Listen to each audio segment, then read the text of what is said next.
Hi guys! So for today's video po ay maghahatid po kami kay Melcy sa kanyang school. Let's go! So, ayan guys, naghahantay na sila ng dalawa ni Papa niya doon. Hindi ko na na-videoan yung paglabas ko ng bahay kanina kasi nga medyo maputik yung daanan. So, eto na, naghihintay sila sa akin. Ayan. Bumaba na nga si Melcy kasi ako yung nasa gitna eh. Sa gitna ako lagi guys kasi hindi kami balance pag ako yung nasa huli. Mabigat tayo eh. Ayan. So, paalis na kami dito.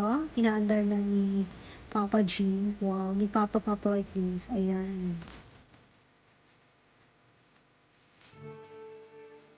Ayan. So, medyo sanay na dito si si kuya niya kasi palagi kaming lumalabas. Ito talaga yung daanan namin lagi.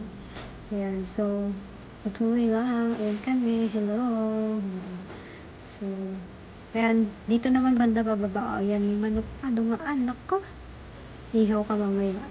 Joke lang. Ayan. So, yan guys. Diretso lang yan. Yung daanan namin. So, napansin niyo marami siyang puno. Ganun talaga. So, yung daanan namin dito. Kasi nga sa bukid kami. Ayan. May malaking bato pa. Sanay na talaga si kuya niyo dito dumaan. Kasi nga, lagi kami araw-araw sa umaga bumibili kami ng kapo. No, basang-basa pa yung lupa. At saka maputik-putik pa. So, ayan guys, nakikita nyo may windmill.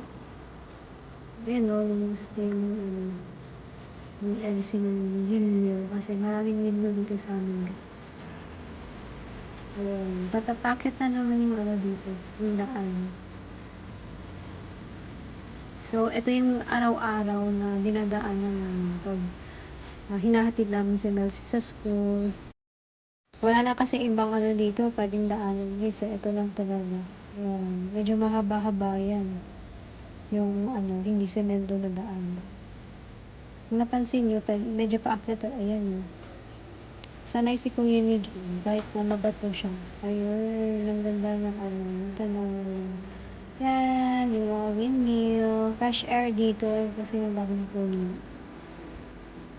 So, medyo na kami dyan. Malapit na kami sa labas. So, talagang fast forward nyo na lang mamaya para makita nyo yung patungo sa school niya. Pag nilabas namin sa daan.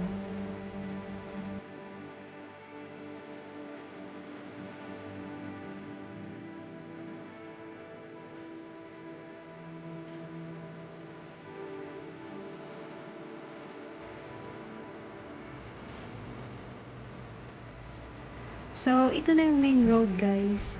So, medyo bibilisan ko na ito ng konti para mabutay agad sa school ni Melcy. Char!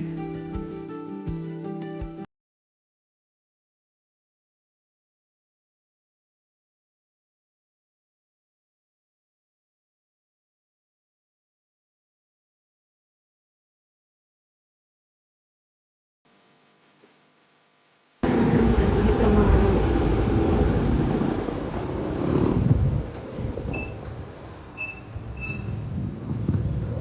Bye. bye ka na. Bye!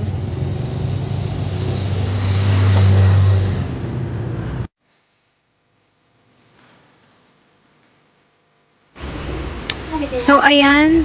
Hinintayin muna namin siyang pumasok bago kami umalis. Kasi may dadaanan pa kami dyan, guys. So, medyo matagal pa bago siya pumasok. Ewan ko kung ginagawa pa nito.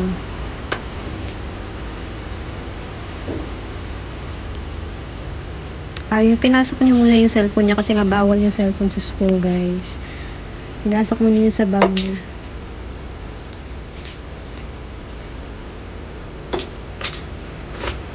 Ayan. So, nagpaalam na kami ulit. Umalis na siya. Ayun, papasok na siya ng school niya. Umalis na rin kami.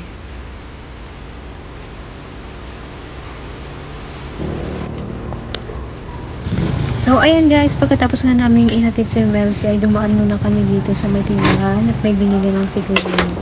Pagkatapos niyan, umuwi na kami. So, see you again next time guys sa aming vlog. Babush!